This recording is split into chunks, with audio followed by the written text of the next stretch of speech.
des cartes pour représenter la complexité géoéconomique du monde ou comment les cartes représentent-elles un monde de plus en plus polycentrique.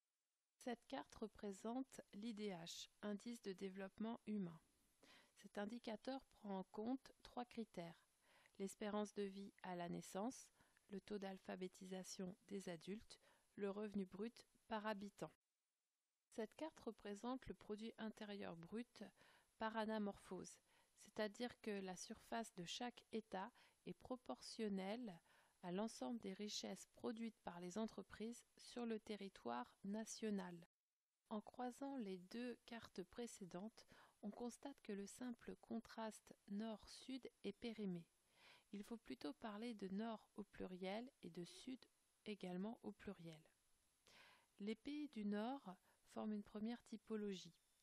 À leur tête, les 3 pôles de la triade, c'est-à-dire l'Amérique du Nord, l'Union européenne et le Japon, dans lesquels l'IDH tout comme le PIB sont élevés. Ensuite, l'Europe de l'Est, qui inclut la Russie, avec un IDH supérieur à la moyenne mondiale, mais un PIB plus faible que celui de la triade. Et pour terminer, les NPIA, ou nouveaux pays industrialisés d'Asie, comme la Corée du Sud, Taïwan ou encore Singapour, qui ont un IDH élevé, mais un PIB peu élevé car ce sont de petits États. Ici, on constate bien que la limite vient que l'unité choisie est le PIB et non pas le PIB par habitant.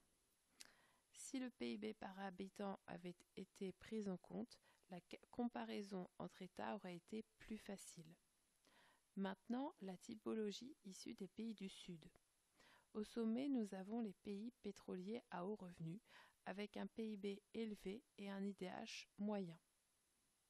Quant aux pays émergents, à l'intérieur desquels on peut ajouter les BRIC, Brésil, Russie, Inde, Chine, Afrique du Sud, le PIB est en nette progression, mais l'IDH demeure moyen.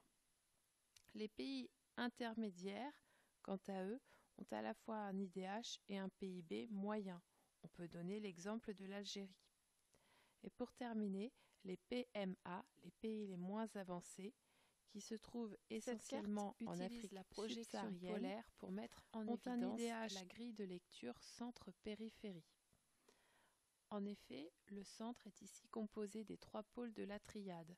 On voit que les échanges s'effectuent essentiellement entre l'Europe, l'Amérique du Nord et l'Asie orientale. Dans ce schéma, l'Afrique, tout comme l'Amérique latine, sont relégués au rôle de périphérie. On constate cependant que les territoires sont reliés les uns aux autres, qu'ils sont donc interdépendants économiquement.